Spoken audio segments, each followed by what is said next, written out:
ஆன்மீக உறவுகள் அனைவருக்கும் இனிதான திங்கள் பொழுதின் மகிழ்வான காலை உற்சாக வணக்கம் வணக்கம் வணக்கம். இந்த நாள் இனிய நாளாக அமைய இந்த நொடி வரைக்கும் எங்கள் எல்லோரையும் பேச ஆரோக்கியத்துடன் உட்காரவற்ற கடவுளுக்கும் மனவாத நன்றிதனை பகிர்ந்து இன்று அனைத்து நல்ல தினங்களையும் கொண்டாடி கொண்டிருக்கும் எல்லோருக்குமே இருதர வாழ்த்துக்களையும் கூறியபடியே இன்று 7ஆம் தேதி 7ஆம் மாதம் 2025 இணைந்திருக்கின்றோம். மற்றும் திங்கள் காலை நேரலை பொழுதோடு வளமையை போலவே இடம்பெறும் நிகழ்ச்சிகளுக்கு உற்சாகத்தோடு இணைந்து செல்லாம். முதலில் ஆன்மீக பாலம், தொடர்ந்து சிந்தனை நேரம், தொடர்ந்து பொறிச்சொல், அறிவு கலைஞம் இப்படியாக இடம்பெற்று காலை நேர நிகழ்ச்சி நிறைவுகிற மாலை நேர நிகழ்ச்சிகள் வளமை போலவே 8 மணிக்கு ஆரம்பித்துக் கொள்ளும். வணக்கம், பாருங்களையா.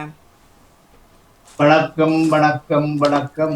வாக்குண்டாம் நல்ல மனமுண்டாம் மாமலரால் நோக்குண்டாம் மேனி உடங்காது கொண்டு துப்பார் திருமேனி தும்பிக்கையான் பாதம் தப்பாவல் சார்வார் தமக்கு என்று கொண்டு நிறைஞ்ச ஒரு திங்கட்கிழமை 7ஆம் தேதி 7ஆம் மாசம் 2025 ஆணி மாசம் 23ஆம் தேதி சோம பிரதோஷ விரதம் என்று போடப்பட்டிருக்கிறது.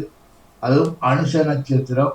இப்படிப்பட்ட சிறந்த நன்னாளிலே லண்டன் தமிழ் வானொலி ஆன்மீக பாலத்தை சிறப்பாக நடத்தி கொண்டிருக்கின்ற நடாமோகனுக்கும் உங்களுக்கும் நன்றியும் வணக்கத்தையும் தொடர்ந்து நாங்கள் இந்த நிகழ்ச்சியை சிறப்பாக செய்வோம். 587வது வாரத்துடன் நடந்திருக்கின்றோம் ஐயா. 587. ஆகவே உறவுகள் இணையும் நேரம் உங்கள் பக்கம் உள்ள சந்தேகங்கள் இருப்பேன் கேட்டு அறிந்து கொள்ளலாம்.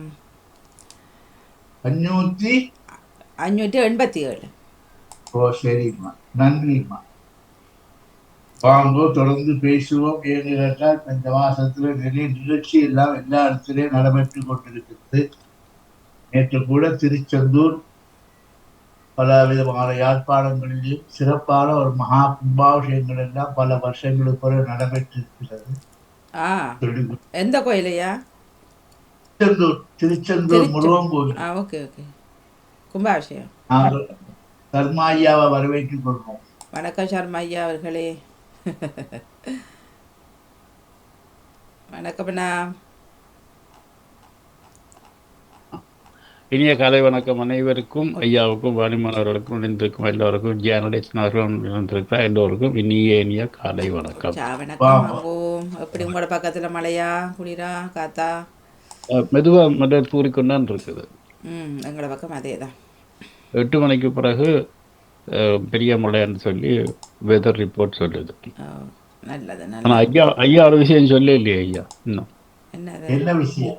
இந்த வாணிமோகன் உடுப்பும் அது பின்னுக்கு உடுப்பு பிள்ளையார் சொல்லி போட்டு வச்சிருக்கு.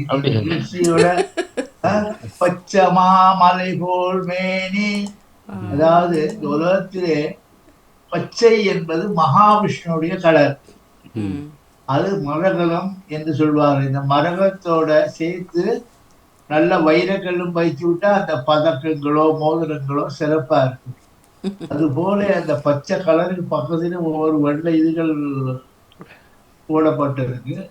கண்ணுக்கு நல்ல கலரா இருக்கு. மனம் நிறைவு, எல்லாரும் நிறைவா வர வேண்டும் என்பது பிரார்த்தனை. நிறைய மினக்கள் இருக்கு தன்னோட உழுப்புக்கு ஏற்ற மாதிரி பேக்ரவுண்ட் தேடி வைக்கிறதுக்கு எல்லாம் ஒரு ஆர்வம் தான் இருக்கு. அப்படிதான் இருக்கணும். என்ன எதுவுமே இந்த சாதாரணமாக எடுத்துக்கொண்டு போகக்கூடாது. அதுக்கு சில விஷயங்களை எல்லாத்துக்கும் மனம்தான் காரணம். சரியான முறையில அலங்காரம் செய்து கொண்டு திருவிழாக்கள் செய்தால் சுவாமிக்கு அலங்காரம் சிறப்பு சொல்றாங்க தானே இல்லையா? சுவாமி எப்படி போனாலும் கருப்பா இருந்தாலும் வெள்ளையா இருந்தாலும் அலங்காரம் இருக்குது. அது போலதான் மனிதனும் வாழ்க்கையிலையும் நெத்தியில ஒரு பொட்டு விபூதி இந்த தீரு சில பேருடைய நெத்தியை பார்த்தீங்கன்னாக்கா நீரா நெற்றி பால் எதுவும் இருக்காது. நெய்யில்லா உண்டி பால். நெய்யில்லா என்னையா உண்டியா உணவு சாப்பாடு சாதம். நம்மோட ஜெயா நடேசன் வணக்கம். அவங்களுக்கு நன்றி வணக்கம். பேசி வச்சு போட்டு இருக்க மாதிரி இருக்கு. அதே எப்படி அவஞ்சு கோடிடும். அது நான் இப்ப நீங்க சொல்லும் போது எனக்கு ஒரு யோசனை ஒரு விஷயம் முடங்கியது. இந்த கோயில்ல அந்த அலங்காரம் செய்யற ஐயா இருக்கிறவங்களோ அவங்களுடைய பணின்றது ஐயா அவங்க அப்படியே தங்களை மறந்துதான் அந்த ஆமாம் செய்யறது சாமிக்கு வந்து அலங்காரம் செய்வார். அவ்வளவு விரும்பி செய்வார்கள். ஆசையோட நானும் செய்வார், பார்த்து பார்த்து செய்வார்களோ. அதாவது ரசிப்பார்கள் என்ன. ஐயா, சித்திர பழக்கம், கையெழுத்து வாரி, இந்த கலைஞானம் என்பது வடிவுக்கு வடிவு கொடுப்பது. அதாவது வைரத்தை தீட்டி தீட்டி தீட்டி அதுல தங்கத்திலே பதிக்கிற மாதிரி இந்த அலங்காரங்கள் சுவாமிக்கு செய்யும் போது எல்லாருக்கும் ஒரு மாதிரி மனம் வராது பாருங்க.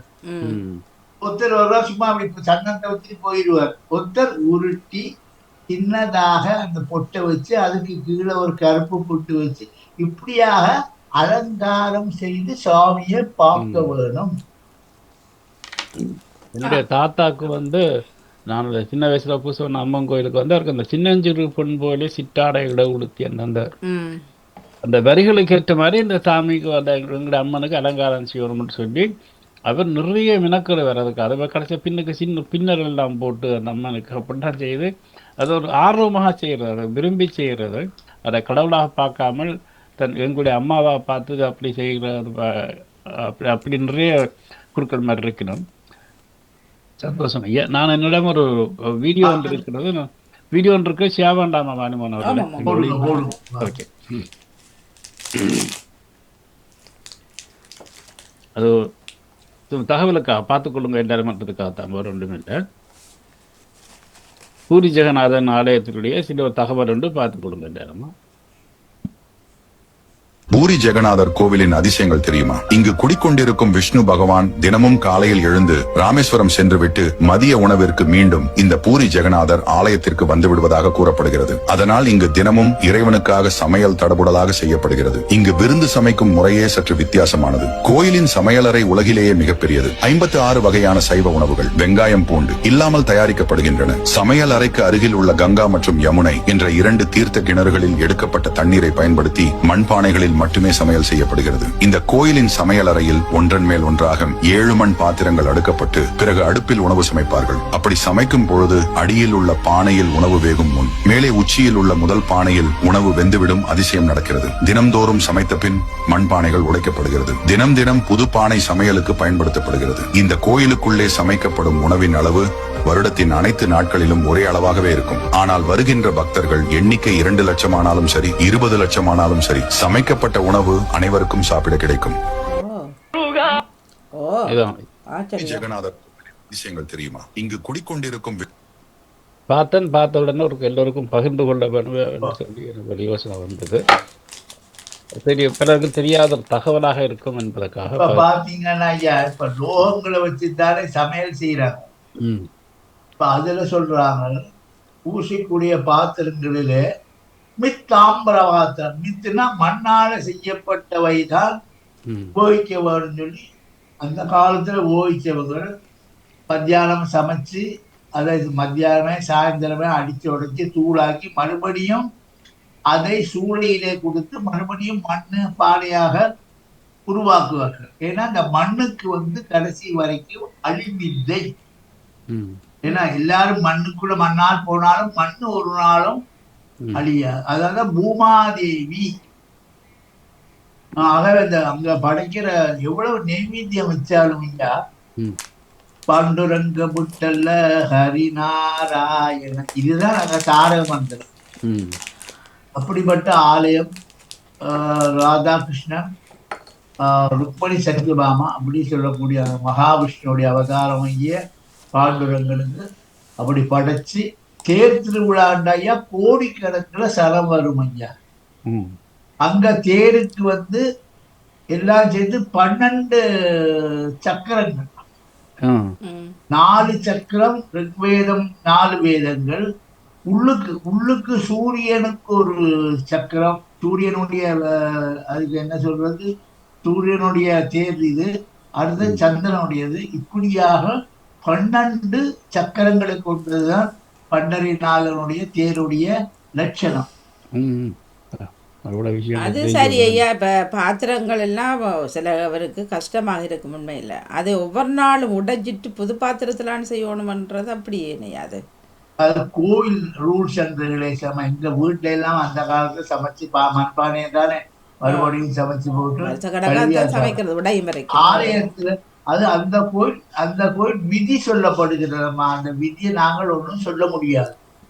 இல்ல அதை உடைக்காமல் அங்க இருப்பவர்களுக்கு கொடுக்கலாமே, பக்கத்துல இருப்பவர்களுக்கு. இல்ல ஐயா என்ன சொல்றாருண்டா, அந்த மண்பானை உடைச்சிட்டு திருப்பி அதே மண்பானை மேக் பண்ணணும். ரீமேக் செய்யறது இல்ல அதையே செய்யணும்டா.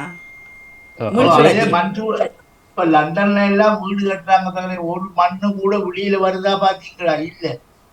நம்ம ஊர்ல இருந்தா டிராக்டரை போட்டு இழுத்து அங்க கொண்டு போய் கொட்டி இங்க கொண்டு போய் கொட்டி எல்லாம் செய்வாங்க. இவங்க அப்படி இல்லை பாத்தீங்களா?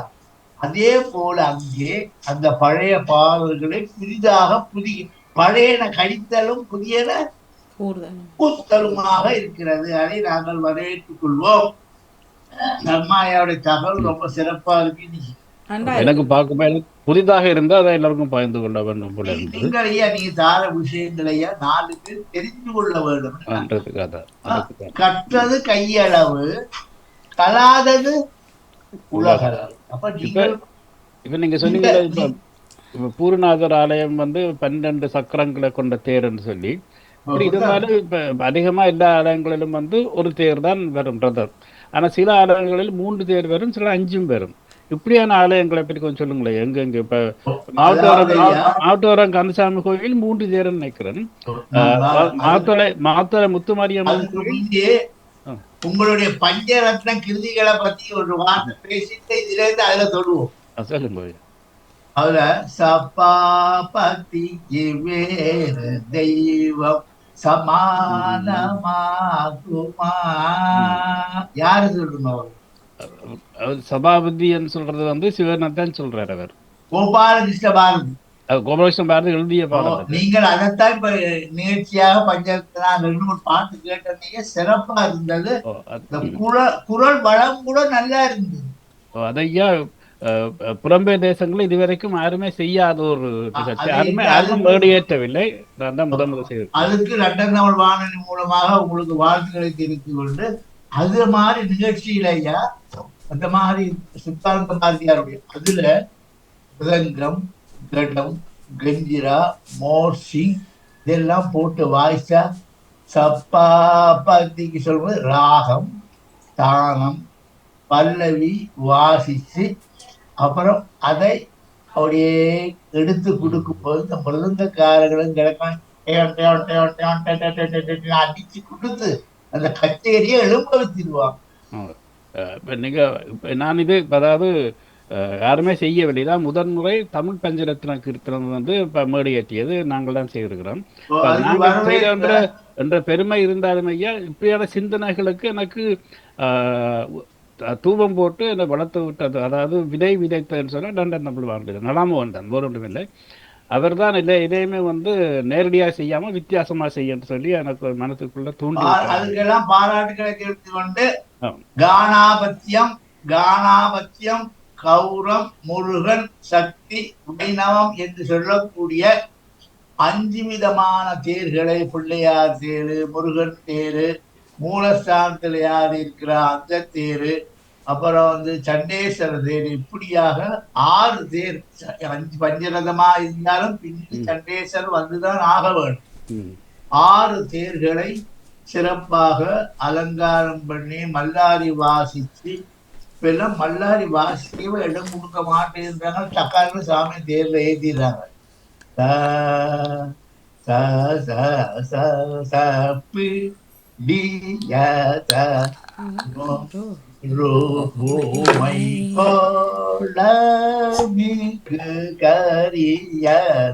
வழிகொடு தனதடி வழிபடுமா. அதே மாதிரி அந்த சுவாமியை தூக்கும்போது மல்லாரியை வாசிச்சு இசைச்சு கேட்டு சுவாமியை ஆடி ஆடி ஆடி ஆடி தேர்ல ஏற்றி பஞ்சாலாத்தி காட்டி மக்களால் இழுக்கப்பட்ட தரிசனம் பண்ணும் போது இக பர சுகம் அடையலாம். இதை சொல்லுங்க, எந்தெந்த ஆலயங்கள் இப்படி வித்தியாசமான 5 தேர் 3 தேர் வரும் ஆலயங்கள் குறிப்பிட்டு சொல்லக்கூடிய? எல்லாத்துக்கும் ஐயா கோயில்ல வசதிகளும் வேணும். இப்ப சில கோயிலெல்லாம் லண்டன்ல 3 தேர் தான் இருக்கிறாங்க. இதற்கு 3 தேர்களுக்கும் ஆலயம் எங்க என்ன தெரியும்? எங்க நான் பார்த்தது இல்லை. எந்த ஆலயத்தை அப்படி இருக்கு ஐயா? இல்லை நாகசனியம்மன் ரெண்டாம் மூண்டா நாகூஷணி மூன்று அம்மன் முருகன் பிள்ளையார் அம்பாள். ஆ நாகூஷணி அம்மன் 3 பேர் தான். மூன்று நாகூஷணி அம்மன் 3 ஆ பேர். ஆ மற்றது ரெண்டு தான் பாரு. பஞ்சரதம் பஞ்சரதம் முன்பு மாத்தள முத்துமாரியம் கோயில்ல தான் முதல் ஆரம்பிச்சவர். ஆ நான் படிக்கிற காலத்துல எல்லாம் போய் பார்த்திருக்கிறேன். அவ்வளவு பெரிய தேர் இல்ல, கட்டு தேர் தான். சின்ன தேராக வெடிய வெடிய அந்த மாத்தளை மாநகரிலே வலம் வந்து அவ்வளவு சிங்கள தமிழ் முஸ்லிம்கள் எல்லாம் அந்த திருவிழாக்கு ஒத்துழைப்பு செய்து அவ்வளவு பிரசாதத்தையும் கடைசியா பாத்தீங்கன்னா கோயில ஒரே அன்னதானமாக இருக்கும் என்று சொல்லிக்கொண்டு யாரும் வாராங்களாட்டு வரவேற்று கொண்டு தொடர்ந்து நாம் பேசுவோம். இல்லை, நான் பார்த்துருக்கேன். மாத்திரை முத்தியமாரி தேர் நான் போய் பார்த்துருக்கேன். 2 தடவை பார்த்துருக்கிறேன். அதே போல் மாவட்டம் கந்தசாமி கோயிலும் நிறைய 3 தேரோ 5 தேரோ என்று நினைக்கின்றேன். அப்படித்தான் இருக்குமா?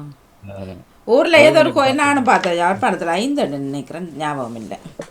நல்லூர் கந்தசாமி கோயில் ஒன்று தான். ஆனால் மாவட்டபுரம் கந்தசாமி கோயில் 3 தேரோ 5 தேரோ எனக்கு சரியா தெரியவில்லை. நவுலாக தெரிஞ்சிருக்கும். நவுலா வந்திருக்கா, நவுலாக தெரிஞ்சிருக்கும்.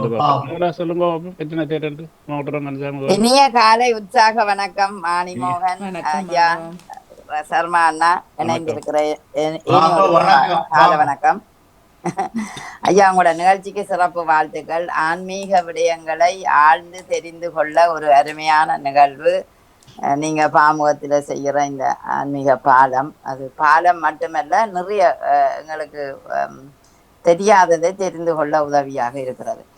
3 தேர் தான் நான் நினைக்கிறேன். மாவட்டபுரம் கந்தசாமி கோயில் சின்ன வயதுல தான் அந்த தேர் திருவிழாக்கு போயிருந்தேன். வளர்ந்த பின்னர் பிறகு பெறவில்லை தான். எங்களோட இளம காலம் முழுதும் போரால இருந்தவரையா வடிவா தெரியவில்லை எனக்கு. 3 தேர் எனக்கு ஒருக்கா கண்ட ஞாபகம். சீரிமலைக்கு போய் நீந்தினதும் அங்க அந்த தேருக்கு பார்த்ததும் ஞாபகங்கள் வருகிறது. சார் நான் அறிஞ்சிட்டு சொல்றேன். அந்த பகுதி என்றதால உங்களுக்கு தெரியுமோ? இல்ல, அது என்னென்றால் அது அந்த உயர் பிரதேசத்தை பாதுகாப்பு பிரதேசத்தில் இருந்த கோயில். எங்கட இளம வயது முதல் அங்க போயிட்டது. அங்கேயே இருந்தது. அங்க போயிட்டது இல்லை, அங்கேயே இருந்தது. நாங்க போக முடியாம இருந்தது. ஐயா, இப்ப திருவிழாக்கள் கொண்டாட்டங்கள் மகிழ்ச்சியாக நடைபெற ஒரு காலமாக இந்த காலம் இருக்கிறது. இதுலதான் நிறைய கேள்விகள் பிள்ளைகளுக்கும் எழுகிறது, எங்களுக்கும் எழுகிறது. என்னென்றால் அந்த கோவில்ல இருந்துட்டு போக வேணுமென்று நாங்கள் பிள்ளைகளுக்கும் சொல்லுவோம். இல்ல அதுல பெருமாள் கோவில்ல இருக்காமல் போகலாம், ஆனால் சிவன் கோவில்ல இருந்து விட்டுத்தான் போக வேணும் என்ற ஒரு ஐதீகம் இருக்கிறது. அது என்னத்துக்காக என்ற ஒரு கேள்வி இருக்கிறது. அதாவது எவ்வளவுதான் பக்தி செய்தாலும் அர்ச்சனை செய்தாலும் கோயில குடுக்குற பிரசாதங்களை கொண்டு வந்து வடக்கு பார்த்து கும்பிட்ட பிறகு பிரசாதத்தை கொண்டு அந்த கோயில்ல இருக்க வேணும். அதாவது இந்த தெய்வ கணங்கள்ல சொல்லி வச்சிருக்கு, வரும் அடியார்களை கவனமாக கொண்டு போயிட்டு அவங்களை கோவில் படியில வெளியில விட்டுட்டு வாங்க. வீட்டுக்கு விருந்துக்கு வந்தா வாசல் வரைக்கும் கொண்டு போய் செல்வது இருக்குது, வழக்கம் இருக்குதானேமா. அது போல இந்த அடியார்கள் இந்த கோயில்ல உட்கார்ந்துட்டால் சிவநிர்மால்யம் நாம் தெரியாமல் நாம் செய்த பிள்ளைகள் சிவனுடைய சொத்துக்கள் எல்லாம் என்னதான் இருந்தாலும் நாங்க சம்பாதித்து கோயிலுக்கு கொடுத்தாலும் அவ்வளவு சிவ சொத்து தானேமா. அதை வந்து எல்லாத்தையும் அங்கே சுவாமிக்கு மறுபடியும் அதை இது பண்ணி போட்டு பிரார்த்தனை பண்ணி கொண்டு எழும்பும் போது அந்த பூதங்களினாலோ தேவங்களினாலோ எங்களுக்கு சாபக்கேடுகள் வராது என்பதை அனுபவித்து அதை அங்கே இருந்து கும்பிட்ட பிறகு வாசப்படி வந்து மறுபடியும் திரும்பி கும்பிட்டு ராஜகோபுரத்தை பார்த்துட்டு வீடு வந்து சேர்வதுதான் சரியை கிரியை யோகம் ஞானம் வழிபாடு முறைகள். ஓகே, நன்றி நன்றி. அதே நேரம் இந்த தேர் வேறைகள்ல நாங்கள் ஒரு விளக்கு கொண்டு போவோம் தானே முன்னுக்கு. அந்த விளக்கு வந்து இப்ப ஒரு 3 மணித்தியாலம் போறதென்றால் அது காத்தும் சில நேரம் நூத்து போடும் தானே. 2 வழியால கொண்டு வர அது ஏனென்றால் தேரிலேயே அங்கே ஒரு விளக்கு எரிந்து கொண்டுதான் இருக்கிறது. ஏன் அப்ப முன்னுக்கு கொண்டு போக வேணும் என்ற விதி இருக்குது. ஒரு நல்ல நாள் பெருநாள் கல்யாண வீடுகள் பெண்ணு மாப்பிள்ளை அழைப்புக்கெல்லாம் ஒரு விளக்கு வாச. அதனாலதான் அந்த காலத்தை தீப்பந்தங்களினாலே பிடித்தார்கள். மூணு கம்பி போட்டு 3 ஆமா, பந்தா. தீப்பந்தங்கள் ஓகே. இப்ப நேற்று அந்த 3 பேர் லண்டன்ல இருந்து வந்த எங்கட சொந்தக்காரர் தான் 3 பேர் அவைய பூசை மாதா இருந்தபடியா அந்த விளக்க கொண்டு போக நாங்கள் எத்தனையோ உதவிகள் செய்ய வேண்டியதா இருந்தது. ஏன்னா தேங்காய் பாதியில தான் அந்த விளக்கு நாங்கள் அதை மறைச்சு கொண்டு போறோம். ஏண்டா இது காற்று அணைச்சு போட மாட்டேன். சின்ன காற்று அணைச்சா திருப்பி தீப்பெட்டியால கண்ணாடி போத்தல் மாதிரி உண்டு எடுத்து அதுக்கு உள்ளுக்கு தீபத்தை ஏற்றி அது ஈஸியாமா அடிக்காது. அது சரியா சிமிழி விளக்கு எல்லாமே சமயோஜித புத்தியோட செய்ய வேண்டிய விதி தெரியல. ஆனா தீபம் வெளியில தான் எரிய வேணும் என்று சொல்லிக்கல சில பேர் அப்படி நினைக்கிறமோ தெரியல. அடுத்தது எனக்கு இந்த இன்னும் ஒரு கேள்வி இருக்கு. இந்த தேங்காய் பாதிக்குள்ள கோயில சுவாமி சுத்தேக்கு அதுக்குள்ள எண்ணெய் விட்டு ஒருவர் அடிக்கடி எல்லா கோயிலும் எரிப்பா. அப்படின்னா நான் கேட்டேன், நீ எனக்கு இது எரிக்கிறீங்களே, எனக்கு இந்த காரணத்தை சொல்லுமோனா இல்ல அது எனக்கு காரணம் தெரியாது. அப்ப என்ன சொல்லக்கூடாது நீங்க சொல்ல இல்லையோண்ட இல்ல காரணம் தெரியாது. அப்ப காரணம் தெரியாம எனக்கா நீங்க ஏற்றுறீங்களன்னு கேட்டேன் நான். அப்ப எனக்கும் உண்மையான காரணம் தெரியாது. இப்ப வீட்டுல விளக்கு ஏற்றுவோம், நெய் விளக்கு ஓகே, அல்லது எண்ணெய் விளக்கு. ஆனால் கோயிலை சுற்றி வரைக்கும் ஏன் தேங்காய் பாதிக்குள்ள எண்ணெயை விட்டு அந்த விளக்கை ஏற்றுவான் என்ற ஒரு கேள்வி இருக்குது. தேங்காய் பாதிக்கு ஏன் என்றது கேள்வி. அப்படி இருக்கா ஐயா ஏதாவது ஐடியா? தேங்காய் என்பது ஒரு கற்பக விருட்சத்தின் ஒரு அருள். அதை உடைத்து நைவேத்தியம் பண்ணி மற்ற பாதியிலே கற்பூரமோ திரியோ நெய்யோ போட்டு ஏற்றும் போது அந்த தேங்காய் பாதியிலே ஏற்ற தீபம் ஒரு 100 பங்கு சிறப்பு நல்ல பலனை தரும். ஓகே, அப்ப நல்ல பலனை தரும் நாங்களும் ஏற்றுறோம். என்ன வாணி ஒரு கோயிலும் காண இல்லையோ இவர்கள் தேங்காய் பாதியில தீபம் போட்டது நான் காணேன். ஒரே ஒரு பெண்மணி எல்லா கோயிலும் ஏற்றுறான். அப்ப ஏதோ ஒரு விஷயம் இருந்தபடியா செய்யிருக்கிறார். அதான் அவ சொல்லுறா. இல்ல என்ன சில பேருக்கு சொன்னால் அது இதை நான் பார்க்க எனக்கா தெரியாதது தெரிஞ்சு கொள்ளத்தானே என்று கேட்டேன் நான். வாராகி தேவதையை பூஜை பண்ணும் போது பூசணிக்காய் வெட்டி அதிலையும் தீபம் ஏற்றுவார்கள். தேங்காய் உடைச்சு அது உள்ளுக்கு குங்குமத்தை தடவி ரத்த புஷ்பம், ரத்த புஷ்பாஞ்சலி, ரத்த தீபம் அப்படின்னு சொல்லக்கூடிய சில இது பரிகாரங்கள் இருக்கு. அதுல இந்த எண்ணெயோ நல்லெண்ணெயோ நெய்யை விட்டுட்டு சிகப்பு திரி, இந்த சிகப்பு நூலாலே செய்யப்பட்ட திரிய போட்டு வேற்றுவார்கள். இதெல்லாம் ஒரு சாந்தி பரிகார முறைகள். அதான் சிலருக்கு முறைகள் இருக்குது. இது இப்படித்தான் குறுக்களை கேட்ட. ஆனா இது என்ன காரணம் தெரியா அவ எப்படி ஏத்து. அப்ப அவ ஏத்துனதை பார்த்துட்டு இது ஏதோ பெரிய நல்ல பலனை கொடுக்க போதோ நாங்களும் ஏற்றி பார்க்கலாமோன்னு 2-3 பேர் என்னோட நேற்று கதைச்சாங்க. அது நான் அவ கேட்க அவ சொல்லுறாவே இல்லை, அவ தெரியாதுன்னு தான் சொல்றான். சின்ன தெரியாமல் அவாக்கு ஒரு நேற்று இப்படி செய்ய வேணும் என்ற இது இருக்கோ தெரியாம இப்ப ஒரு 3-4 கோயில்ல பார்த்தேன் அப்படித்தான் செய்யறா. அதான் கேட்டேன் நான், என்ன அதுக்கு தாற்பயம் ஏதாவது இருக்கும். புஸ்தகம் வந்து எனக்கு நேற்று கிடைச்சது. என்ன காளி பூஜா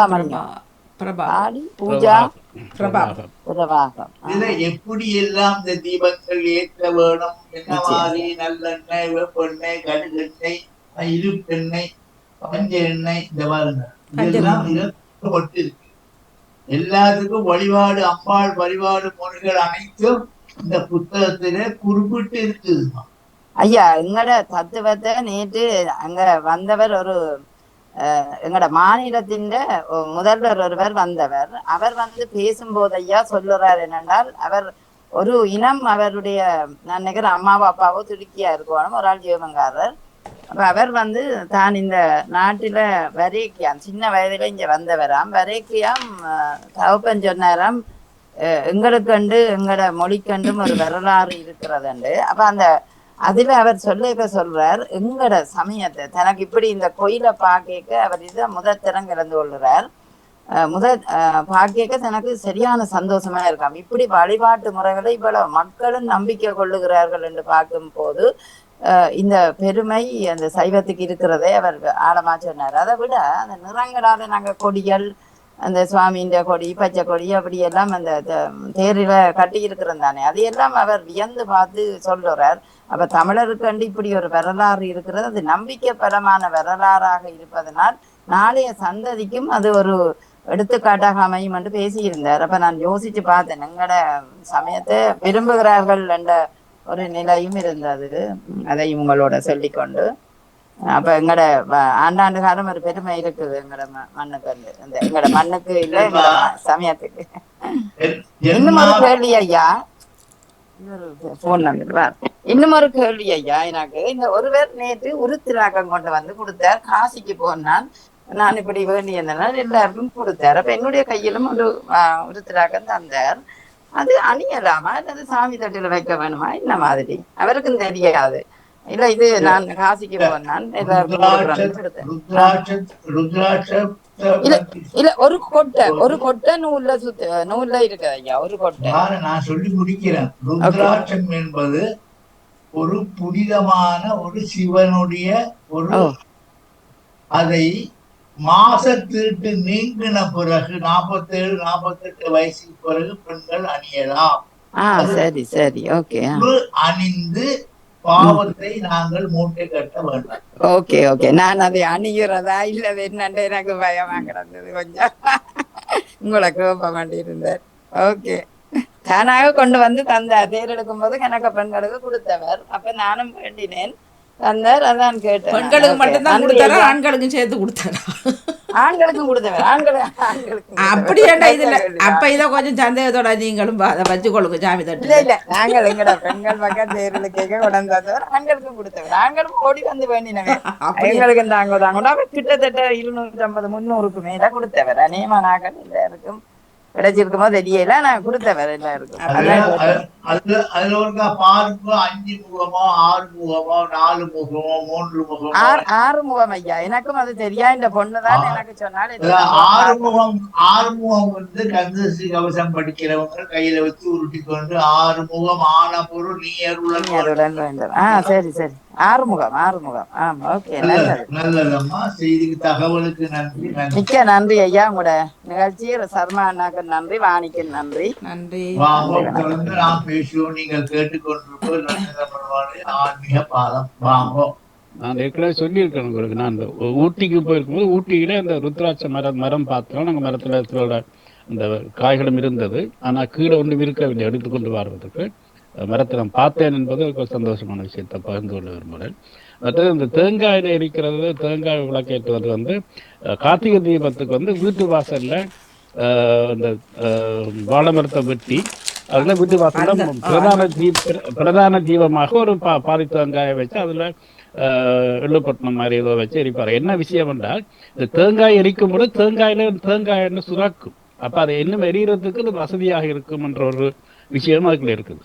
எரிக்க அதுக்குள்ள இந்த தேங்காயில வந்து எண்ணெய் வரும், இந்த தேங்காய் எண்ணெய் அது வந்து இன்னும் கூட எரியறதுக்கு அது அணையாம பார்த்து கொள்ளும் என்ற ஒரு விஷயமா இருக்கலாம். பருத்தி கொட்டையை தான் தேடி எடுத்து பஞ்செல்லாம் உடிச்சு போட்டு பருத்தி கொட்டையை மட்டும் சிறிதா கட்டி ஒரு கிழி மாதிரி கட்டி அதைத்தான் வைப்பாங்க. எள்ளு வைக்க மாட்டாங்க. எள்ளு வந்து பித்திருக்களுக்காக வைக்கிறது. அதாவது இது எல்லா கோவில்லையும் சொக்கப்பானை ஏற்றும் போது குட்களையா 15-20 தட்டுல வச்சுட்டு பிள்ளையார் கோபுரத்துக்கு கொண்டு, முருகன் மூலஸ்தானம் கோபுரத்துக்கு கொண்டு, சண்டேஸ்வரர் கோவில் கொண்டு, ராஜகோபுரத்துக்கு கொண்டு இப்படியா வச்சுட்டு வந்து கடைசியாக உள்ளதை மேளதாளத்தோடு சுத்தி வந்து சொக்கப்பானையை சுத்தி வந்து உள்ளுக்கு வைப்பார். ஓகே, நகுலா அவர்கிட்ட அதே மாதிரி ஒரு கேள்விதான ஐயா. இப்ப இந்த தேங்காய் தீபம் ஏற்றுவதை போல இந்த எலுமிச்சம்பழத்தை வெட்டி அதுல எலுமிச்சம்பழ தீபம் வைத்தும் ஒரு பழக்கம் இருக்குது, அதாவது நவகிரகங்களுக்கு. இது என்ன, இதனுடைய தாற்பயம் என்ன ஐயா? அதாவது ஐயா, இந்த எண்ணெய் என்ற ஒரு சத்து இருக்குதானே, எண்ணெய் அது வந்து எல்லா பொருள்களிலும் இருக்கு. எலுமிச்சம்பழத்திலே திருப்பி பத்த வைக்கும் போது அந்த தீபம் எரிய எரிய எரிய அந்த நரம்புகள் மூலமாக அந்த எலுமிச்சம்பழத்திலே இருக்கிற ரசம், இன்ப ரசத்தை பருகி பலகாலம் அந்த ரசமாகப்பட்டது அதோடு சேர்த்து எரியும். அது மாதிரி தேங்காய்க்கு அது மாதிரி இப்படியாக பலவிதமான பொருட்களை பிரார்த்தனை பண்ணி கொண்டு தீபமாக ஏற்றும் போது காளி, மாறி இந்த துர்தேவதையெல்லாம் வசியமாகிறது. மந்திர பிரயோகம்னா பிரயோகம், சூர்ண பிரயோகம், ஆபிசாரம், இதெல்லாம் இந்த பூதங்கள், பிரேதங்கள், பிசாசுகள் இதெல்லாம் விலகத்துக்காக இப்படியெல்லாம் பரிகாரங்கள் அந்த காலத்தில் செய்திருக்கிறார்கள். மிக நன்றி. வணக்கம் ஐயா, வணக்கம் அணி, வணக்கம் சர்மாரோலி. வணக்கம் வணக்கம் வணக்கம். நான் ஒரு கேள்வி என்னன்றதான், அந்த துர்க்க காரியங்கள், ஒரு நன்மையான காரியங்கள் நடக்கும்போது இந்து மக்களுடைய விழாக்கள்ல அந்த தேங்காய் உடைக்கணும், அதில் ஒரு தேங்காய் அழுகி போய் வரும்போது தான் அது நல்லதா ஐயா கூடாது? அது உடைத்து பார்த்த உடனே பின்னுக்கு இருக்கிற ஆக்கள் எல்லாம் உடனே கதைக்க தொடங்கினார்கள். அண்டை இருந்து நாங்கள் கல்யாண வீட்டுக்கு போயிருந்த நேரம் அந்த தேங்காய் அழகி இருந்தது. அந்த தேங்காய் அழகி இருந்தால் அது குடும்பத்துக்கு அது நல்ல காரியங்களுக்கு அப்படி நல்லதா ஐயா? அது தேங்காயை பொறுத்த வரைக்கும் தேங்காய் ஒரு கற்பக விஷயம். அது உடைஞ்சு சரிபாதியாக நல்லா இருந்தால் விழுந்த இடத்துல பலன் சொல்றவர்கள் எல்லாம் இப்ப இருக்கிறாங்க. மாடு தடுக்கி விழுந்தா ஒரு பலன் சொல்லுவார்கள். அப்படிப்பட்ட ஆழமா போச்சு. ஆகவே இந்த தேங்காய் அழுகி இருந்ததுன்னு நாங்க கவலைப்பட தேவையில்ல. உடனே அடுத்த தேங்காய் உடைச்சா போடும். அதாவது அதனால்தான் இந்த தேங்காய் இப்படி தட்டி பார்க்கிறது. ஆண் தேங்காய், பெண் தேங்காய், அலி தேங்காயான்னு பார்த்தா அது தெரியும், சொல்லும். சத்தத்திலே கண்டுபிடிக்கலாம். நடந்து போட்டோம். அதனால குற்றவனிலே மனத்தகத்தான் வாக்கியுள்ளான், ஈரேழு அண்டத்தப்பால் அவன் காலசியான். எந்த தெய்வமானாலும் எந்த தெய்வத்துக்கு தேங்காய் உடைச்சாலும் அழுகி இருந்தாலும் அதனால குற்றவில்லை. ஒரு பக்கம் வச்சுட்டு அடுத்த தேங்காய் வழிபாடு செய்யலாம். நன்றி நன்றி. நன்றி அம்மா, உங்க தகவலுக்கு நான் சாந்தி சொல்றேன். ஜெயநடேசனும் ஸ்டைலா தான் முன்னுக்கு நிறைய நல்ல பூ பொத்தொண்டு வச்சுக்கொண்டு அதுக்கு பின்ன தான் அவர் எப்பவும் பூவோடா இருப்பார். மன்னிக்கணும் ஐயா வாணிமலோட நான் விடைபெறவும் பிள்ளைகளை கூட்டிட்டு போறேன். ஒர்க் எக்ஸ்பீரியன்ஸ் அவைகளுக்கு நன்றி அண்ணா. அடுத்த வாரம் செஞ்சுக்கோ. நன்றி, வணக்கம் வணக்கம் வணக்கம். என்ன சர்மாவுடைய பிள்ளைகள் எல்லாம் அந்த நேரம் ஸ்டூடெண்ட்ஸும் சின்ன பிள்ளைகளா இருந்தவர் இப்ப பெரியவர்களா வந்திருப்பார்கள் நினைக்கிறேன். ஆமா, ஒர்க்குக்கு போற அளவுக்கு வந்துட்டார்கள். எக்ஸ்பீரியன்ஸ் அங்க இணையத்துல நாங்க சந்திச்சாங்க வாணி இருக்கா வந்த நேரம். வணக்கம் ஐயா. வணக்கம் வாணி. எனக்கு ஒரு கேள்வி ஐயா. இந்த தேர் அதாவது தேர் இழுக்க முதல் அந்த அதுல வைத்து தேங்காய் உடைப்பது இதற்காக? தேர் அங்க அவங்க தேர் முட்டியிலேருந்து அலங்காரம் பண்ணி கொண்டு வச்சு சுவாமியை ஏற்றதுக்கு முதல் அந்த தேருக்கு புண்ணியாதானம் பண்ணி மறுபடியும் கலசம் வச்சு 4 வீலுக்கும் எலுமிச்சம்பழம் வச்சு பூசணிக்காய் வெட்டி வெளி கொடுத்து ஒரு கண் திருஷ்டி கழிப்பதற்காக இதை செய்து அந்த தேரை இருப்பார்கள். ஏன்னு கேட்டா தேவாரத்திலே அச்சது போடி செய்த அதிதீரா சிவபெருமான தேரியே அச்ச உடைச்சவரா பிள்ளையார். ஆகவே இந்த தேரிலையும் அப்படி ஒண்ணு நடக்கக்கூடாது என்பதற்காக பூசணிக்காய் தேசிக்காய் வெட்டி வழிபாடு செய்வது நம்முடைய சைவ சமயத்தின் சடங்கு விவரம். நேற்று உங்கள் வீட்டுக்கு முன்னாலும் சிறப்பாக அந்த பூசைகள் எல்லாம் நடைபெற்றது. உங்கள் வீட்டுக்கு முன்னால் நிறைந்த மக்கள் கூட்டம் இருந்தார்கள். நீங்களும் அதில் கலந்து ஐபிசிக்கு சிறப்பான உரை ஒன்றை ஆற்றினீர்கள். அதையும் பார்த்து கொண்டிருந்தேன் ஐயா. எல்லா வீட்டுக்கும் முன்னால நின்றாலும் கடைகளுக்கு முன்னால நின்றாலும் எங்கே பலகாரங்கள் கூட கொடுக்கிறார்களோ அந்த இடத்தில் தான் மக்கள் கூட்டம் நிறைந்து நின்றது ஐயா.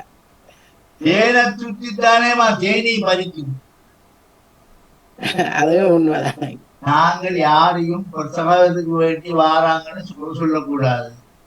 தேர் திருவிழா என்றால் எல்லாரும் இன்புட்டு இருக்க வேண்டும். கொடுக்கிற நாங்கள் கொட்டாஞ்சேன முத்துமாரியம் கோயில் இருக்கிற காலத்திலேம்மா சென் அந்தோனியார் கோயில் தேர் திருவிழாவுக்கு அண்டாவா சமைச்சு சர்பத் என்ன பலகார வகையில அந்த காலத்துல அள்ளி கொடுப்பார்கள் அந்த குச்சி கடையில. அதெல்லாம் அடியார் மனக்குளிரத்தான் இப்பவும் தேர்வுல செய்யறாங்க. நாங்க யாரையும் குறை சொல்லக்கூடாது. அதெல்லாம் அன்புதான் என்ற ஊற்று, அன்புதான் உலகமகா ஜோதி. அது ஆனா ஐயா இப்ப கோயில் வேண்டது பிரச்சனை இல்லையா, அத வீணடிக்கிறது தான் பிரச்சனைங்க. எடுக்க கீழே கொட்டுறது, எடுத்து போட்டு அங்கால மதில் வழிய வைக்கிற அதுகளைத்தான் நான் குறையாக எடுக்கிறேன் ஐயா. பாவித்த கப்புகள் எல்லாம் எங்களோட கோயில் வழிய ஐயா நடக்கிறேன்னு சொன்னா இப்ப எப்படின்னு சொல்லி இப்படி கொடுக்குறோன்னு சொன்னா நேற்று அந்தோனி அறுவையில் போன மாதம் நடந்தது. இப்படி ஒரு ஒரு மண்டபத்துக்குள்ள வச்சிருக்கணும் எல்லாரும் கொண்டு வந்து சாப்பாடு அதுக்கெல்லாம் கொடுப்பினேன் நேத்தியாண்டு. எல்லாரும் கியூல நின்று போய் வாங்கின்னு போயினான். அப்ப அது ஒரு நல்ல வசதி நல்லதா இருந்தது, எங்களுக்கும் பார்க்கறதா இருந்து. ஏன்னு சொன்னா எல்லாருக்கும் அது கிடைக்கின்றது. ஒவ்வொரு ஆட்களும் வரிசையில் நின்று அதை வாங்கி கொண்டு போகிறார்கள். எல்லாரும் அதை வாங்குகிறார்கள், உண்ணுகிறார்கள். கொட்டிச்சுங்கிறதுக்கு அந்த இடமே இருக்கையில் அவ்வளோ துப்புரவாக செய்திருந்தது. அப்படித்தான் இப்போ நடந்து கொண்டிருக்கின்றது இங்கேயோன்னு சொல்லி கோயில் வழி அப்படி நான் பார்த்தேன். ஆனால் நான் கங்கோயிலுக்கு போயிருந்த நேரம் போன வருஷம் அப்படி இடி வட்டு தண்டு சூத்தியெல்லாம் கொட்டி சிந்தி அப்படி இருந்ததையும் நான் பார்த்தது. சில பேருக்கு சாப்பாடே கிடைக்கவும் இல்லை, அப்படியும் இருந்ததை பார்த்தேன். என்னன்னா அந்த தேரோட விரைக்க நிறைந்த மக்கள் உண்டா வருவார்கள்லானே. அப்ப அவர்களுக்கு அப்படியான இடத்துல கொடுக்க வரிசையான கொடுக்காம இல்லாதுதானே. முந்தி அடிச்சு நான் வென்றேன் நீ வென்றேன் அந்த அரைவாசி கீழே விழுந்தும் அநியாயமா போகுது, சில பேருக்கு கிடைக்காம போகுது. ஆனா அந்த தேரெல்லாம் இழுத்து முடிஞ்சு எல்லாம் கண்ட அப்புறம் தான் இங்க சாப்பாடு கொடுப்பாரு. இந்த தேர் விடுதோடிக்குள்ள ஒரு நாளும் சாப்பாடு இங்க கொடுக்கறதும் இல்லை. மற்றபடி தேர் எங்கள் ஊர்லயும் இது இருக்கிறது தான் இந்த வளமை. அந்த தேர் போயேக்க வார வீடுகள் கடைகள் அவையல் வந்து அந்த தேருக்கு அந்த சுவாமிக்கு ஒரு மரியாதை செய்துதான் இத படைச்சு அங்க வார மக்களுக்கு அதை கொடுக்கறது.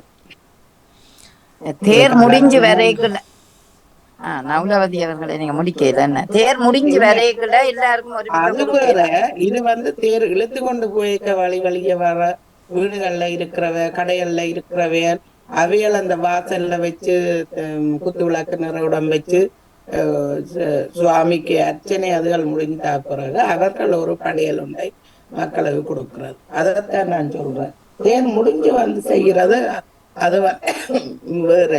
ஜெயா நடேசன் சொன்னது சரிதான். நோமலா தேர் முடிச்சுதான் ஆனால் தேர் முடிச்சு சாப்பாடு கொடுக்குறாண்டா 3000 மக்கள் இருக்கிற ஒரு கோவில்ல இப்படி நடக்கும். ஆனபடியா தேர் வெளிக்கிட்டா பிறகு சாப்பாடை கொடுக்க தொடங்குகிறார்கள். என்ன பொறுத்தளவில் அது சரி என்று ஏற்றுக்கொள்றேன். ஏன்னு கேட்டா நாங்கள் நேற்று பார்த்தா 3 மணித்தியாலும் தேர் முடிஞ்சு வரைக்க சாப்பாடே முடிகிற தருவாயிலேயே இருக்குது. கணக்கம் முடிஞ்சும் போச்சு. இப்ப இந்த 1/2 மணித்தியாலும் நில்லும் கொண்டு போட்ட நிகழ்வும் இருக்கு. ஆனால் இப்படி பாக்குறோம்னா அந்த நேரம் அவ்வளவு பேருக்கும் விநியோகம் செய்கிறார்கள். 2 வரிசையில தான் கொடுக்கிறோம், 2 பகுதியில. ஆனா கஷ்டம் தானே. ஆனபடியால் தேர் முடிஞ்சு போனார்கள். எல்லாரும் தேரோட போக மாட்டினோம், நடக்க மாட்டினோம். வயது போனவர்கள், முதியோர்கள், அதை விட காலை இல்லாதவர்கள், நோயாளிகள் இருப்பினோம். அப்ப அவைகளுக்கு அந்த உணவை கொடுக்கலாம். தேர் அதாவது இருப்பிடத்தை விட்டு வெளியேறின பிறகு உணவு கொடுப்பதில்லை, பாதிப்பில்லை என்று நான் சொல்றேன்.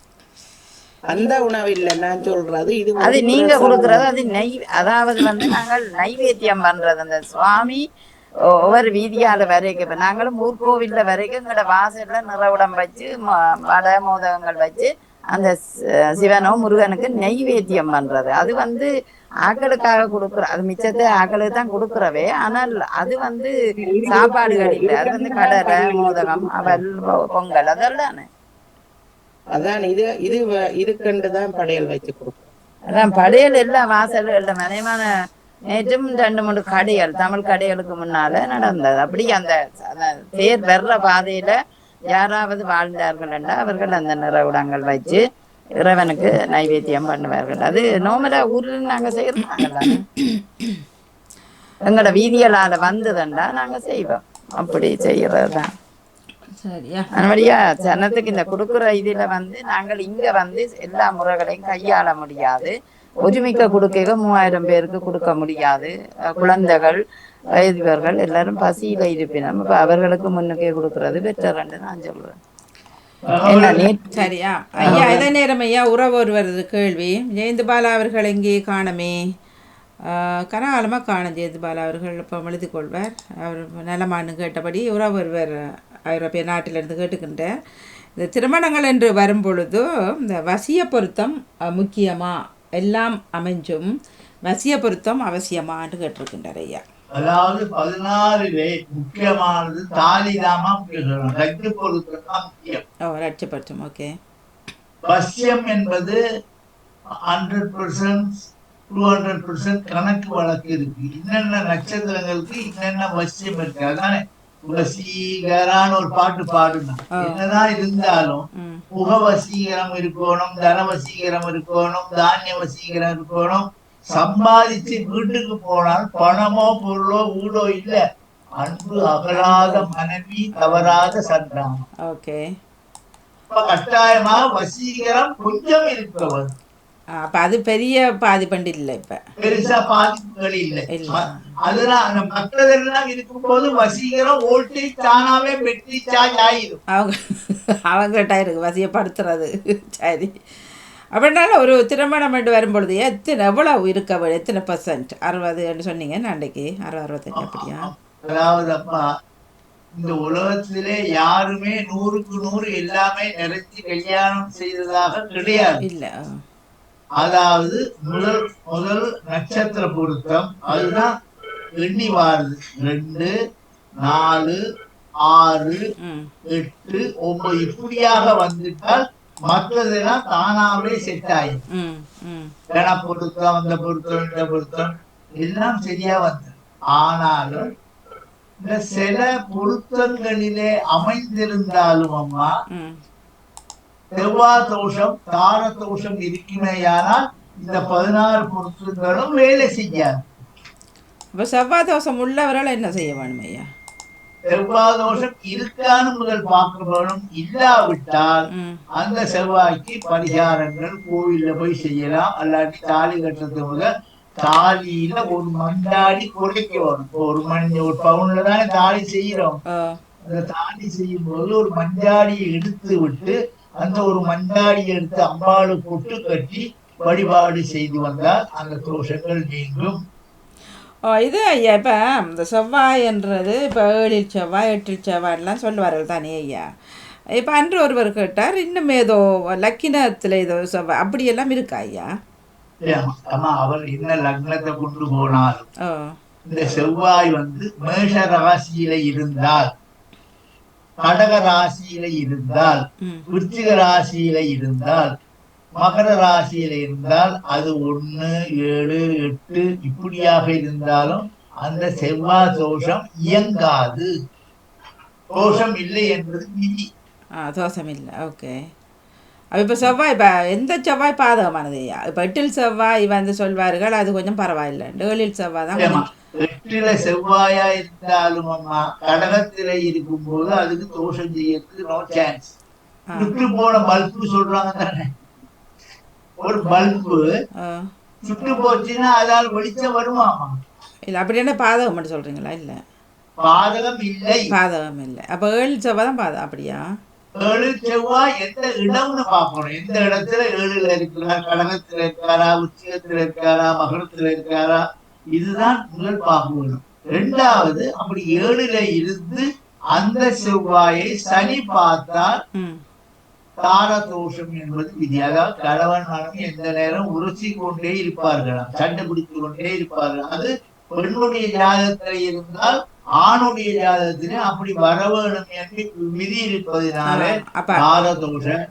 அப்ப அந்தந்த தோஷம், இப்ப செவ்வாய் தோஷம் பண்ணா செவ்வாய் தோஷம் உள்ளவர் தான் கட்டணும் அப்படியோ? அல்லது கட்டணும்னு விதி இல்ல. செவ்வாய் தோஷம் உள்ளவள் செவ்வாய் தோஷம் இல்லாதவனை பண்ணலாம். ஆனா இவளுக்கு அந்த செவ்வாய் இயங்காம இருக்கணும். ஓகே, சரிங்களாமா?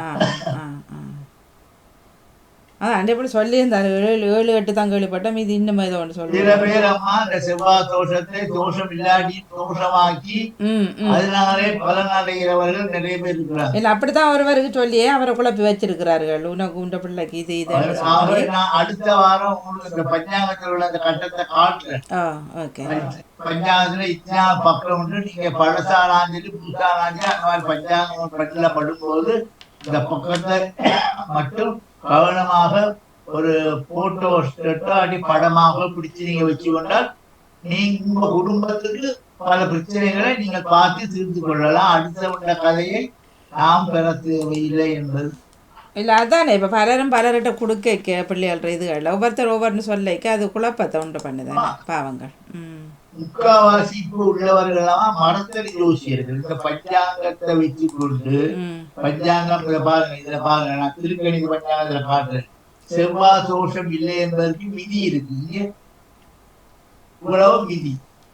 நான் உங்களுக்கு இந்த பக்கத்தை வேணா நாளைக்கு மத்த நாளைக்கு அனுப்பி விடுறேன், உங்களுக்கு பாருங்க. நீங்களும் ஆமா இது படிக்கும்போது உங்களுக்கும் நல்ல நுண்ணறிவு வரும், நீங்களும் தெரிஞ்சு கொள்ளலாம்.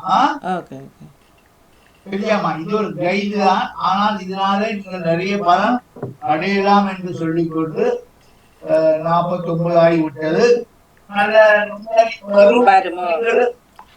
நாங்கள் அடுத்த நிலைக்கு நாங்கள் இடத்தை பிடித்து கொண்டு நிறைவு செய்வோம்.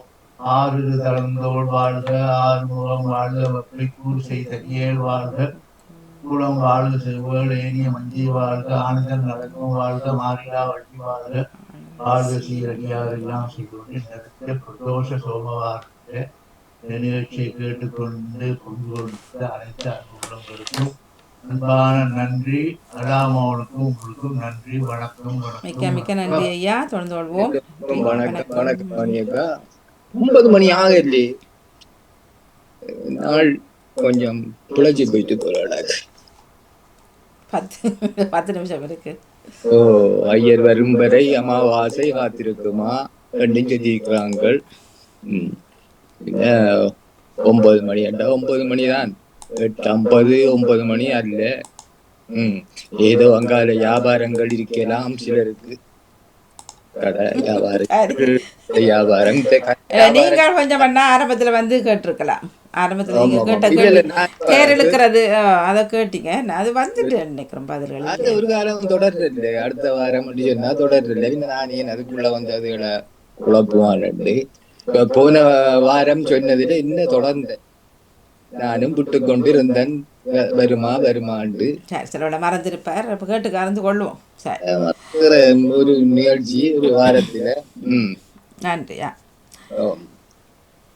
இந்த பொருத்தம் ஒன்று சொல்றது, இந்த சாத்திரத்துல இந்த பாமரர் தான் சொல்லிக்கிறார், நல்லா படிச்சு சோதிட வித்துவார். அவரே சொல்லியிருக்கிறார், சோதிடத்துல என்ன இந்த பரிகாரம் செய்கிற முறையே இல்லையா. இவங்கள் பிழைப்புக்காக சில பூசாரிகள், பல பூசாரிகள் சோதனைகள் பிழைப்புக்காக இந்த பரிகாரங்களை கூறுகிறார்களே ஒழிய சோதிடத்தில் பரிகாரம் செய்வது குறிக்கப்பட. இந்த நமது ஐயா பொறுத்தவரையில் அவர் இப்ப இதுல சொல்றது விளக்கு மட்டுமேட்டுங்கண்ட, அவர் எதுவும் சொல்றது இல்லை. இதுல சொல்லுறாள் தெரியல. விளக்கு என்பது அது ஒரு நல்ல ஒரு விஷயத்தான் ஐயா சொல்றார். இப்ப பெருசா செலவழிச்சு செய்யாதீங்க, ஒரு விளக்கு ஏற்றுங்கோ, அவ்வளவுதான். சுக்கிரனை நினைச்சோ அல்லது வந்து கிழக்கில நோக்கி செய்ய வேணும், வடக்கில நோக்கி கொளுத்த வேணும், மத்தியில 5 இது இருக்குது, 9 இருக்கும், 5 இது இருக்குது திரி வைக்கிறதுக்கு. எல்லா திசையிலையும் காட்டிக்கொண்டிருக்குது ஒவ்வொரு. அது அந்த விளக்கும் இருக்குதான். அது எந்த திசை பஞ்சமுகம் என்று சொல்ற பஞ்சமுக விளக்கு. இந்த திசையிலிருந்து தான் விளக்க கொளுத்த வேணுமென்றா இல்ல. என்ன இந்த முதலன் சொல்லியிருக்கிறேன், இந்த இல்லறம் சிறக்க அந்த பொருத்தங்கள் பிறப்பே முடிமை, ஆண்மை, ஆண்டொடு உஜுபு, நிறைந்த கதை வாயில், நிறையே அதுவே, உணர்வோடு இத்திரு என முறைப்புறு இணைந்த ஒப்பினது வகையே இதுதான் பொருத்தம். மற்றது இத பொருத்தத்தை பார்த்து செய்து கொண்டு வாழ்த்த வேண்டியது என்ன, இந்த அபிராமி அந்த இதுல முன்னுக்கு வாழ்த்திலவர் கலையாத கல்வியும் குறையாத வயதும் ஒரு இல்லை இதெல்லாம் வேணா இப்போ எங்கடெல்லாம் மட்டும்தானே இருக்குது. இப்போ இஸ்லாமியர்களோ கிறிஸ்தவர்களோ என்னவர்களோ இதெல்லாம் பார்க்கறது இல்லை தானே. அது ஆதியிலிருந்து எவன் உருவாக்குனான்னு உண்மையில தெரியாது. வந்தது இந்த ஆரியரால இந்த வாப்பரனால கொண்ட அந்த விதிமுறைகள் தான் இதுக்குள்ள பிழைப்புக்கு வந்த. பார்க்காதவர்கள் எல்லாம் வாழ இல்லையா, இல்லை பார்த்தவர்கள் வாழ்ந்துக்கிறார்களா? ஒன்றுமே இல்லை, எல்லாம் மனம் ஒத்துழைச்சா சரி. ஆனால் அப்படி பழக்கப்பட்டவர்கள் அவ்வளோதான். கிறிஸ்தவ நாட்டில வந்திருக்க கிறிஸ்தவ நாடு அந்த அங்கிலிக்கன் இந்த நாட்டில வந்து இருக்கிறாங்க. இந்த நாட்டுக்காரன் என்ன நாங்க தான் வந்து அவங்க வாழ்வு கொடுக்குறோம், அழிஞ்சு கிடக்குறாங்க இல்லையே. அவருக்கும் ஒரு இந்த நாட்டு மக்களுக்கும் சமயம் இருக்குது, ஒரு வழிமுறை இருக்குது. இல்ல நாங்கள் அதை கேவலப்படுத்திடுமா? இல்ல அவங்க நல்லா இருக்கிறாங்களுக்கு விட சொல்லுவோம். நாங்க தான் சீரழிச்சு கிடக்குறோம். நாங்கள் சைவம் வந்து சீரழிஞ்சதுக்கு ஒரு காரணம் அங்கிருந்து வந்தவர்கள் விதி விதி என்று எங்களை பயமுறுத்தாட்டி அமைக்கப்பட்டு ஒரு முறை கொண்டு வந்துட்டாங்க. அவங்க உடலை உழைச்சி உசுப்பி உழைக்காம இருந்த ரயில எந்த ஒரு பிராமணனும் எந்த ஒரு பூஜாரியையும் பாருங்க வெளியே வந்திருக்கிறத நீங்க காண இயலுமா?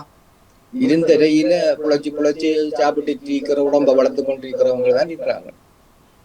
அப்படி அவங்க உடம்ப வருத்தி செய்கிற ஒரு எல்லாரும் இல்ல, ஒரு சிலர் இப்படி ஒரு சிலர் தான் செய்யற தவறால எல்லாரும் பழி வாங்குறது எல்லாரும் சொல்றமே தவிர சிலர் வந்து சொல்லுறாரு. இப்ப ஐயா பொறுத்தவரை அவர் எதுவுமே இதுல சொல்றது இல்லை, பரிகாரம் செய்யுங்கடா அவர் சொல்றாரு. அவர் விழாக்கு ஏற்றுங்கோ, குருவை நினைச்சேட்டுங்கோ, இந்த நினைச்சேட்டுங்கோ, மற்றபடி எனக்கு தெரியல மற்ற விஷயங்கள். ஆனால் பெருசா செலவழிக்காதீங்கோன்னு தான் இதுல அவர் சொல்றாரு.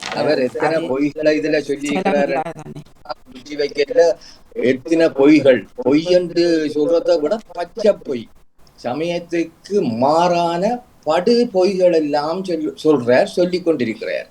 அதுக்காகத்தான் நான் பாரத அந்த பொய்கள் நான் கேள்விப்பட்டதிலிருந்து இது ஏற்றுக்கொள்ளக்கூட முடியாதது. பெரியவர்கள் சொல்றதுக்கு நீங்க எதிர்மாறாத்தான் நீங்க சொல்றீங்கன்ட்டு விளக்கம் கேட்கும் பொழுதுதான் அவருக்கு கோபம் பாரதும் இந்த குழப்பி அடிக்கிறதுக்கும் அடுத்த கிழமை சொல்ற நற்றாலும். சரி அண்ணா, தொடர்ந்து கொள்வோம். நன்றி. விரும்பாரம் நீங்கள் ஆரம்பத்துக்கே வாங்குவோம். இல்ல ஆரம்பத்துல வந்து அது ஆரம்பத்துல குழப்பின மாதிரி வந்துடும் கதை இல்ல. குழப்பு நண்டு இல்ல, கேள்வியை கேளுங்க. தேரை பற்றி கேட்ட இன்றைக்கும் சாப்பாடுகளை பற்றி காய்ச்சி கொண்டு இருந்தார்கள். அதுக்கு சம்மந்தம் இல்லாம பலத்துக்கு ஒரு கூட்டமா தானே எங்கட சைவ கூட்டம் இருக்குது. சாப்பிட போற கூட்டத்துக்கு சாப்பாடு கொடுக்காங்க, சாப்பிட்டு போட்டு மிச்சம் தெரிஞ்சுட்டு போறாங்க. உண்மையிலே பிரசாதம் என்பது என்ன வயிறு நிறைய சாப்பிடணும்ன்றது இல்லையே. இல்ல அது இல்ல, மற்றது அது நிர்வாகத்தினர் அதை பார்க்கணுமா, மற்ற அதுக்கும் இதுக்கும் சம்பந்தம் இல்லை தானே. இதை பற்றி பேசுறோம். அது வந்து கொடுக்குறவர்களும் வாங்குறவர்களையும் பொறுத்து இருக்கின்றது. கோயில்காரங்களும் பூசை செய்கிறவங்களும் பூசாரிமாரும் அதை எஸ்டிமேட் பண்ணவனு எத்தனை பேர் வருவாங்க. 3000 பேர் ஆக்களுக்கு சாப்பாடு கொடுக்கலுமான்ற கேள்வி இங்க எழக்கூடாது. 3000 என்ன 5000 பேரும் வரலாம். வாரவங்களுக்கு சாப்பாடு கொடுக்க தொடங்கினா கொடுக்கத்தான் வேணும், எல்லாட்டியும் கொடுக்க தேவையில்லை. சாப்பாடு வயிறு நிறைய கொடுக்கணும் மட்டும் இல்லத்தானே, கையில ஒரு பிரசாதம்ன்றது அத பிரசாதமா கடிக்கிறல்ல தானே. வயிறு முட்டை சாப்பிட்டுட்டு மிச்சத்தை குப்பைக்குள்ள போட்டுட்டு உண்மையில எவ்வளவு வேஸ்ட் யோசிச்சா இல்ல, கவலைதான் எவ்வளவு கொட்டுறார்கள்.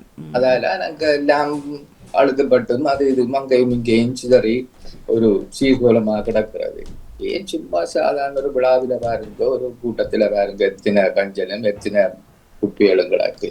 அதுதான் அது திருந்துறார்கள் இல்லை, என்ன செய்யலாம். அது இப்போ குடித்ததை நான் குடித்த போத்தலை நான் பின்னுக்குள்ளே போட்டு அப்படி 10 பேர் செய்தா அந்த இடம் கிளீனாக கிடக்கும். அப்படி இல்லையே, ஒவ்வொருத்தரும் அவங்களோட குப்பைகளை போட்டாலே காணுமே. அவங்கள பாவிச்சதை அவங்க போட வேணும். அதான் மூரான செய்கிறார்கள் இல்லை. நீங்க குடிச்ச போத்தல நான் தூக்கிட்டு போனோண்டு நான் எரிஞ்சிட்டு போனேன்டா அதுல என்ன ஒரு மனிதத்தன்மை இருக்கு. நான் குடிச்ச போத்தல நான் பாவிச்ச பேப்பரை நான் அவடத்துல போட்டா இன்னொருக்கு அதை சுத்தப்படுத்த வேணும். அது எவ்வளவு பாதத்தை பண்டைக்கு போத்தல் இங்க ஈசாம்ல குடிச்சிட்டு நடு ரோட்ல போட்டுக்கிறார்கள். அது அப்படியே அந்த பஸ் அதை மிதிச்சு போயிட பஸ்ஸுன்ற டயர் ஓகே இருந்தோ தெரியல, அப்படியே போகுது. என்ன அது போத்தல் பறந்து பக்கத்துல ரெண்டாக்களுக்கு காலைல கையில இந்த பஸ்ல அந்த டயர்கள் அது இதெல்லாம் அவ்வளவு பிரச்சனை கொடுத்து அதெல்லாம் யோசிக்கிறேன். அதான் ஒன்றும் பண்ண முடியாது. சரி அண்ணா, சரி சரி இந்த நேரத்துக்குள்ள வருவோம். மிக்க நன்றி அண்ணா. தொடர்ந்து கொள்வோம். நன்றி, வணக்கம். நன்றி. நிறைவுக்கு வருகின்றது ஆன்மீக பாலம் தொகுப்படும் மதிப்புக்குரிய ராமநாதன் குருக்கள் ஐயா அவர்கள் இணைந்திருந்தார்கள்.